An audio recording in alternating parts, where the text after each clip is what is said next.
थाना इंचार्ज राजवीर ने पिछले 10 दिन से रंजीत को रिमांड पर ले रखा है। रंजीत ने अब तक जुबान नहीं खोली। राजवीर साम दाम दंड भेद सभी तरीके अपना चुका है, किंतु परिणाम वही ढाक के तीर पात। रंजीत ने अब तक नहीं बताया कि उसने दीवान साहब पर आक्रमण क्यों किया। उस पर उसने घटना स्थल से भागने की कोशिश तक नहीं की। बस एक ही बात कहता है, हाँ मैंने ही दीवान पर हमला किया था, जब भी मौका मिलेगा मार डालूंगा। जब से राजवीर का तबादला इस थाने में हुआ था, मुजरिमों की तो जैसे शामत ही आ गई थी।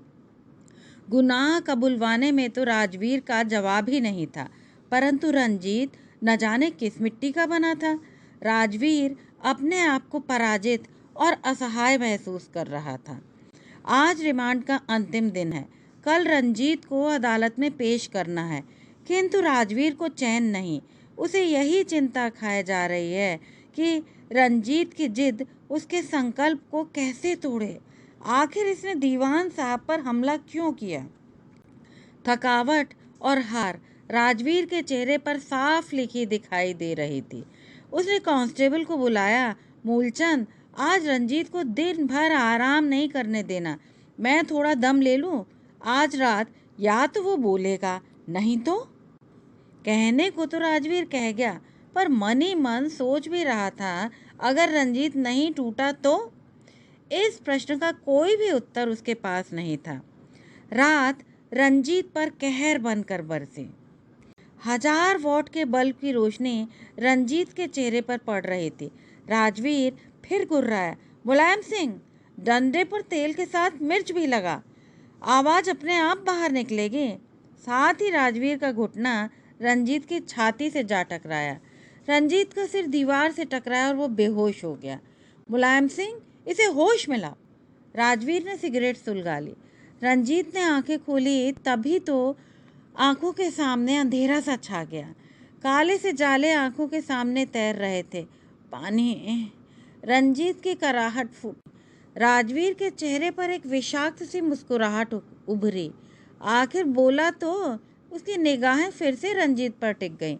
बहुत हिम्मत करके रंजीत ने मुंह खोला, पानी पिया, राजवीर की ओर देखा। थानेदार साहब, कर लो जितना भी जुल्म करना हो, मार लो जितना मारना हो, मगर याद रखना, एक तो मैंने कोई जुर्म नहीं किया है, और दूसरे, मैं कभी नहीं बताऊंगा कि मैंने उस कुत्ते दीवान पर हमला क्यों किया था। राजवीर की आंखें आग उगल रही थीं, पर उसने अनुभव किया कि शायद रंजीत के साथ नरमी से पेश आने से कुछ काम बन सके।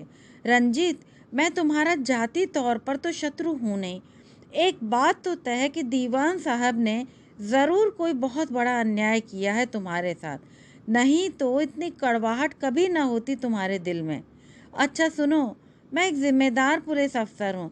तुम मुझे अपने दिल की बात बता दो। हो सकता है सच्चाई जानकर मैं तुम्हारी कोई सहायता कर सकूं। थानेदार साहेब, पुलिस वाले कभी किसी के हुए हैं जो आप मेरा साथ देंगे? अभी वो दीवान नोटों का एक बंडल आपके सामने रखेगा और आपकी सारी जिम्मेदारी उड़न-छू हो जाएगी। मैं तो ये आजमा रहा हूँ कि कितने जुल्म सहने की ताकत है मेरे शरीर में। इतना याद रखना, अपने ऊपर हुई हर जाति को याद रखूंगा, भूलूंगा नहीं। थानेदार साहब, मेरी जुबान खुलने से कई जिंदगियों में विष घुल जाएगा। आपने मुझे दोस्त कहा है, पर ये मैं जानता हूँ कि आप पापी को दंड नहीं दे पाएंगे। रंजीत का रहा। फिर हमने भी तो उसकी कितनी मदद की है, रहने को इतनी सस्ती जगह दी। अशोक का वाक्य काट गौरव ने कहा था, हाँ, उस सीलन भरे स्टोर में जहाँ इंसान तो क्या, कीड़े भी मुश्किल से सांस ले पाते हैं। दिन में भी रात सा अंधेरा रहता है। क्या वह किसी इंसान के रहने की जगह है? गौरव का स्वर आवेशपूर्ण था। तो तुम उसे अपने कमरे में क्यों नहीं रख लेते? अशोक ने सीधा प्रश्न उछाला था। अगर उसका स्वाभिमान आड़े ना आता तो। मैं प्रस्ताव बहुत पहले रख चुका हूँ, पर मुफ्त में वो किसी का एहसान नहीं लेना चाहता। गौरव के उत्तर पर दोनों विस्मित रह गए थे। लाजो, हाँ यही नाम था उस लड़की का। 47 के बंटवारे के बाद अचानक ही कहीं से आ गई थी। और दिल्ली स्टेशन के प्लेटफॉर्म को ही उसने अपना घर बना लिया था। शक्ल सूरत से तो भले घर की ही लगती थी, ना किसी से कुछ कहती ना मांगती, सारा दिन प्लेटफॉर्म पर घूमती रहती। जब उसके मन में आता वहीं खड़ी खाली डिब्बों में जाकर सो रहती। नहाते तो उसे कभी किसी ने देखा ही नहीं था। रेलवे स्टेशन के स्टाफ में से कुछ लोग खाने या पहनने के लिए उसे कुछ ना कुछ ला देते थे, पर उसे न खाने का शौक था न पहनने का। कई बार अपने कपड़ों की गठरी बनाकर कंधों पर धरे नंगी ही घूमती रहती थी। सभ्य लोगों के लिए वो पगली ही थी। विक्षिप्त हंसती तो हंसती ही जाती। खुद भूखी होते हुए भी अपना खाना कुत्तों को डाल देती। एक आध कुत्ता सारा समय उसके आगे पीछे घूमता दिखाई दे ही जाता था। कुछ ही दिनों में रेलवे स्टाफ के मन में उसके प्रति हमदर्दी के अंकुर फूटने लगे। कुछ लोगों ने उसे पागल खाने भिजवाने की बात की। कुछ एक को यह राय जची नहीं। अहम सवाल ये भी कि पागल खाने छोड़ने जाए भी तो कौन। धीरे धीरे वह पागल लाजो दिल्ली स्टेशन के कर्मचारियों के लिए स्टेशन का एक हिस्सा, परिवार का एक सदस्य सी बन गई। स्टेशन का हर आदमी उस पगली के लिए कुछ न कुछ करता रहता। टहलराम टीएक्सआर के दफ्तर में फिटर, गोरा चिट्टा गबरू जवान। एक बात का गर्व तो उसे था कि कोई भी लड़की उससे एक बार बात कर ले तो वो उसके बिना चैन से नहीं जी सकती। अक्सर उस पागल लड़की को देखकर टहलराम मुस्कुरा दिया करता। लाजो तो सारा समय मुस्कुराती ही रहती थी। कभी कभार टहलराम उसकी ओर देखकर अपनी बाईं आंख दबा देता। लाजो को इन सब बातों की कहाँ समझ, पर उसकी मुस्कुराहट को टहलराम अपनी विजय समझता। साथियों ने टहलराम को कई बार धमकाया, समझाया, पर टहलराम पर उन बातों का क्या असर होने वाला था। वो इसी चक्कर में रहता कि किसी तरह स्टेशन से नज़र बचाकर लाजो को किसी अकेले सुनसान कंपार्टमेंट में ले जाए। लड़की पागल है, क्या बिगाड़ लेगी। एक रात मौका ताड़कर अपनी ड्यूटी से बेपरवाह लाजो को अकेले कंपार्टमेंट में लेकर घुस गया। लाजो उस समय सो रही थी। काफ़ी देर बाद निकला। अब तो चस्का पड़ गया। हर दूसरे तीसरे दिन लाजो को लेकर किसी कंपार्टमेंट में घुसा रहता था। समय बीतने में क्या देर लगती है। कुछ ही महीने में लोगों को टहलराम के पाप का घड़ा लाजो के बदन पर फूलता दिखाई देने लगा। सभी जानते थे कि यह किसकी करतूत है। टहलराम, ये तूने क्या किया। एक पगली को भी अपनी हवस का शिकार बनाने से नहीं चूके। थू है तुम पर। गोविंद राम से कहे बिना रहा नहीं गया। गोविंद भैया, आप क्या उसे बहुत सीधी और शरीफ समझते हैं। अरे बहुत खेली खाई चीज़ है। और जो ये पागलपन का मुखौटा ओढ़े है वो तो केवल एक ढोंग है। न जाने किस किस का काम का माल चख चुकी है। बहती गंगा में मैंने भी हाथ धो लिए, अब क्या पता किसका बीज है। टहलराम ढीठ हो चुका था। लाजो को लेकर परेशान थे। निहाल चंद से बात की। लाजो के पास गए। अरे पगली, तू किस दुविधा में पड़ गई, हमें भी चक्कर में डाल दिया। वो तो पगली थी। हंसी, हफर हंसी, फिर हंसती चली गई। लाजो की देखभाल अब सारे स्टाफ का कर्तव्य बन गया।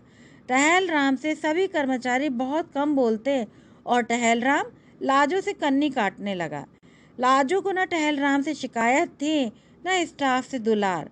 वो अब भी बड़े पेट के साथ नंग धड़ंग प्लेटफॉर्म पर घूमती रहती, कभी कपड़े कंधे पर और कभी उनकी गठरी सिर पर। लालू पानी वाले ने बीड़ी सुलगाई। सीताराम कुली उसके साथ ही था। हल्की हल्की बूंदाबांदी हो रही थी। उसने देखा लाजो जोर जोर से करहा रही है, पीड़ा से जैसे छटपटा रही थी। भागकर स्टेशन मास्टर को बताने गया। टहलराम ड्यूटी पर ही था। मुझे समझ नहीं आता तुम सब लोग उस पागल लड़की के पीछे क्यों पागल हुए जा रहे हो। टहलराम, तुम्हारे पापों का फल भुगत रही है। जाओ देखो, तुम्हारा ही बच्चा जनने वाली है। अब्बे मुन्नालाल, बकवास तो करियो मत। मेरा उससे क्या लेना देना। पता नहीं किस यार से मिलन करती रही है। किसी के पाप को मैं क्यों अपने सिर लूं। जिसने मजे लूटे हैं वही दर्द भी झेले।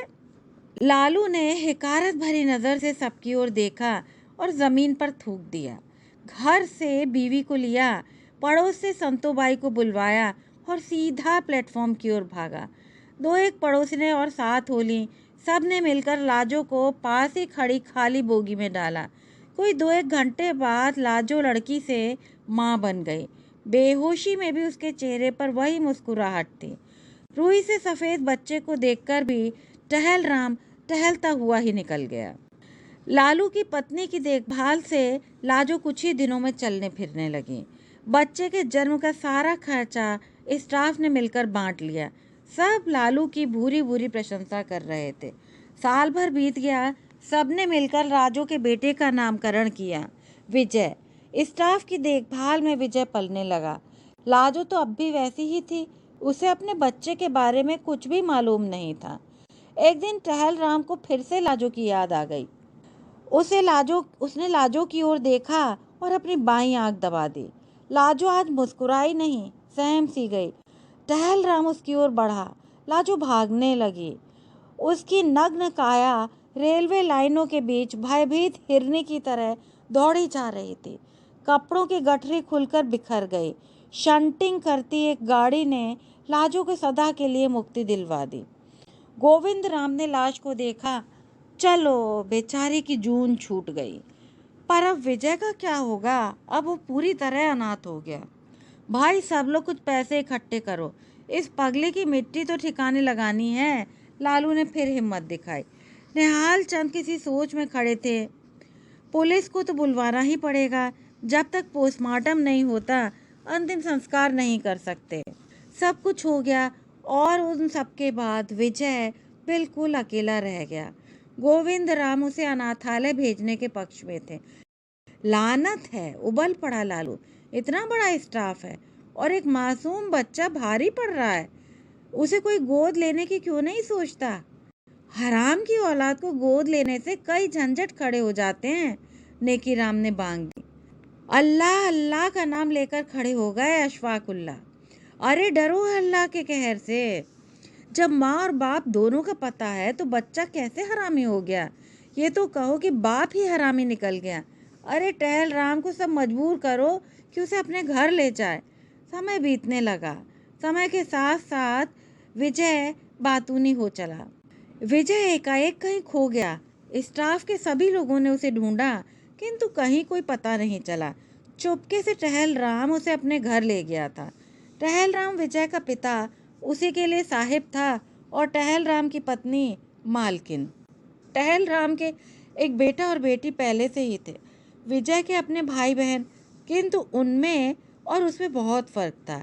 विजय घर का मुंडू था, एक नौकर। जहाँ टहलराम के दोनों बच्चे अच्छे स्कूलों में पढ़ने जाते, वहाँ विजय दिन भर घर के कामों में लगा रहता। रोटी कपड़े पर एक बंधुआ मजदूर।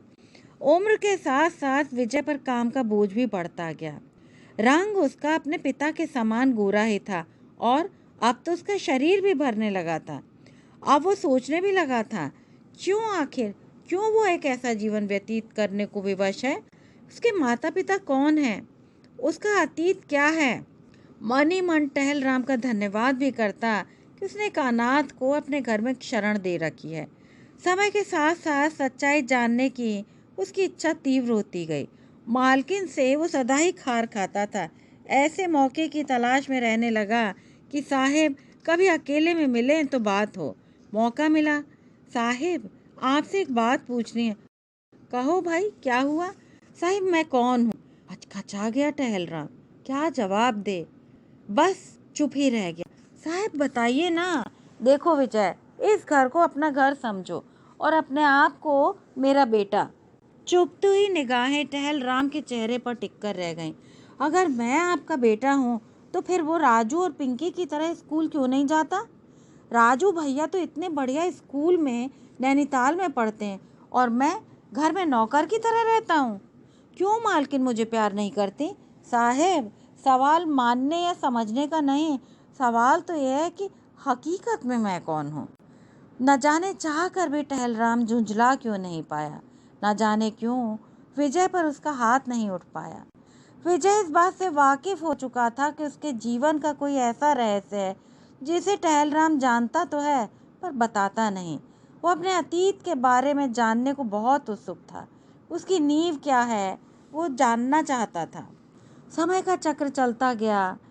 विजय जवानी की ओर बढ़ता गया। उसने टहलराम का घर छोड़ दिया, वहीं वापस आ गया जहाँ से कई वर्ष पहले गायब हो गया। चेहरे पर दाढ़ी मूछें आने से अब वो जवान दिखने लगा था। लंबा कद और गोरा रंग, टहलराम की चलती फिरती जवानी दिखाई देती थी। निहाल चंद जी की रिटायरमेंट पार्टी थी। विजय के जिम्मे कई काम थे। निहाल चंद बार बार विजय को देखे जा रहे थे। उन्हें लाजो की याद आने लगी। विजय, कल शाम मेरे क्वार्टर पर आ जाना, तुमसे एक ज़रूरी काम है। मेरी माँ? आप जानते हैं मेरी माँ को? बताइए ना। हाँ बेटा, इस बक्से में तुम्हारी माँ की अस्थियाँ हैं। इन्हें गंगा में बहा दो तो उस पगली की आत्मा को शांति मिले। विजय अपलक निहाल चंद को निहारे जा रहा था। एक बात और कहनी है तुमको। तुम्हारी माँ को खड़ा करने वाला वही आदमी है जो आज मेरी जगह ले रहा है, टहलराम। वही तुम्हारा पिता भी है, तुम्हें इस संसार में लाने वाला, और वही तुम्हें दुखों के सागर में धकेलने वाला भी। अब विजय के जीवन का अपना ध्येय मिल गया था। उसे अपनी माँ के साथ हुए अन्याय का हिसाब चुकाना था। धीरे धीरे उसकी एक पहचान उभरने लगी, एक गुंडे की पहचान।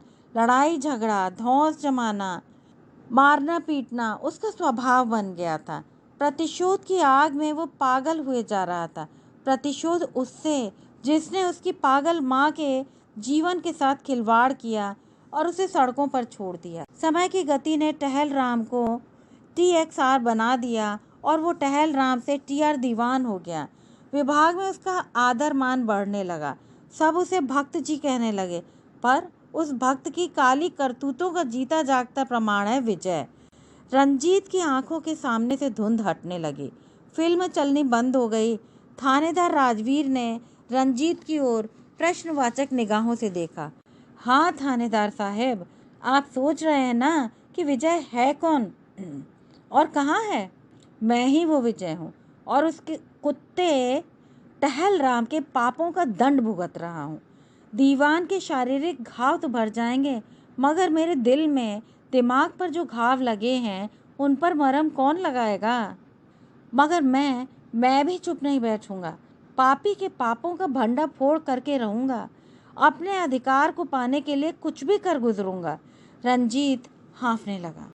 राजवीर चुपचाप रंजीत की ओर देखता रहा।